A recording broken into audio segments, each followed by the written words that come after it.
Number 4, he goes on to derail that the statement regarding outsourcing is outsourcing. Hold on. He states that the idea that outsourcing invariably hurts an individual or society is, quote, retarded. That was his exact term. And, you know, I'm dumbfounded by the illogical frame of reference for this. I don't quite understand how he can possibly say that. Meaning, if you have a city and people are working in the factory and you have a good employment statistics, and then suddenly the factory learns that they can outsource everything, move the company to another country, well, they're going to lose their jobs. This is very transparent to me. Either he's not explaining himself very well, or he doesn't quite know what he's referring to, and I think it's the latter. Then he talks about the statement addendum where, quote, nothing produced in a profit-based society is remotely sustainable or efficient. And he goes on to, well, that's basically what he states, and then he goes on to describe the history of capitalism and the monetary system, which, of course, is absolutely beside the point. He misses the point entirely for it. What I'm actually stating there, what's been stated, has to do with the state of technology. And if the public understood the state of technology at this point, if the public understood they could make a car to last a lifetime, being updated, being designed to be updated just like a computer, the enclosures. Obviously, things have to change. The technology does develop very rapidly, but what we do know about technology is at this stage, we could do a tremendous amount of development based on sustainability and abundance that would basically override the system, which I've presented in the orientation guide many times, talking about cyclical consumption. I believe in absolute truth, the absolute truth of the fact that sustainability, abundance, and sustainability and abundance are the enemies of profit. They have to be. And I've drilled this in many times, and I don't want to go and waste a lot of time. There's tons of other questions. Again, it's really bizarre how he just throws these things out there. And the sad thing is, if someone's watching this and they're not really familiar with economics, they will just believe everything he says because this guy in the little YouTube says it's stupid, and since the individual watching doesn't know any better, and since the guy is so flamboyant about it too, he's quite animated, he has a persuasion, and unfortunately people will just buy it and dismiss those sections of zeitgeist addendum.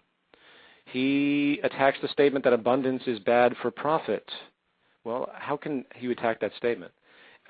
Profit's based on scarcity. The more scarcity there is, the more profit there is. It's very simple. I mean, our cyclical consumption is the way the entire system works. So if you have something highly sustainable and something in immense abundance where it becomes so cheap, in fact, Chris Anderson, if I remember his name correctly, where he talks about free energy in a gift economy, he makes a very good point about this, how electricity is so abundant, the use of the internet and information transfer is so abundant that it's really nonsensical to even have to pay for it anymore. And that's beside the aspect of energy and everything else. Let's see here. So that was the first 10 minutes where he just throws all this stuff out there. And again, I didn't get very far with it because I had to prepare for the radio show, and again, I was really kind of embarrassed watching this. But the profit point he goes into next. He defines profit saying that there's a difference, and this is one of his biggest points. There's a difference between profits from, quote, violence and profits from voluntarism. And he makes this elaborate, later in the video, he makes this elaborate, extended description of the difference of the two, and he brings in the state. And what he doesn't understand is that this is one massive gray area. I think the example he used was someone who gets a gun and robs somebody and pays $50 for the gun and robs $100 from somebody. They make $50 profit. That's not the same, according to him, as general profit that's made from somebody who works in a corporation. He redefines profit in a way that's highly specific and academic. And before I even address that point, what I found even more hilarious in regard to his personality is he says that he summarizes this, what is an arbitrary point, by saying that, quote, if you don't understand the difference between these 2 points, which is what he calls violence-based profit or voluntarism profit, then you are hereby uncredible and don't have a freaking clue what you're talking about when it comes to the economy. If that's his disposition, then he has an extremely bizarre notion of what's actually relevant when it comes to economic discussions. I hate to sound like I'm countering him emotionally, but I'm blown away by this, and people have actually watched this, and I've gotten other emails about it, but this is the first time I've actually watched it, and I was just amazed. So that example that he gives is basically saying that all the profit that was generated for Halliburton, all the profit that was generated, billions and billions of dollars, it's not trillions at this point, for all the corporations that provided munitions for the Iraq War, that's apparently not real profit. That's violence of profit, and they're not the same thing. Well, actually, they are the same thing. The money that was given to Halliburton, they paid taxes on it, it increased GDP just like any other form of sale or service. It's the exact same thing. If you want to make a difference between the two, generally speaking, I can see how you can move from one point of the spectrum to the other. But the real reality is that there's so much dishonesty that isn't noticed in our current system, which you could equate to this notion of violence that he describes. He redefines the term. You have to watch it to understand what I'm talking about if it doesn't make sense to you right now. And the reality is that there's so much dishonesty in the system inherently that he's not even aware of that it makes the point absolutely moot.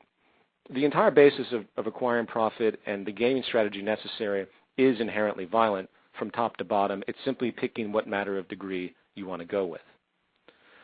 So number 11 here I have, what is it right here? Yeah, he goes on to make another variation on this point, talking about institutional theft from service to the consumers. Well, when you have planned obsolescence and the deliberate withholding of efficiency in production, that is institutional theft. You just don't know it. And time passes and it becomes normality because it just seems like that's the way it is. But when you know you can build something that can last for extended periods of time, when you know you can make a treatment that would, say, cure a disease, let alone just keep treating it, then you're withholding efficiency and it's some form of theft one way or another. It's just a different angle. So anyway, that's all I can really say about that because I didn't have a chance to watch most of it. So you guys watch it and if you have anything that really confuses you, just email media@zeitgeistmovement.com. I'll do my best to respond. But I want to go on to your actual tangible questions and get away from that. The whole thing was just silly. And in the beginning he talks about being a software salesman. There's a vested element that he has where he was offended emotionally by what was being described because if what was stated it was true in addendum, it would make him himself look like a dishonest criminal.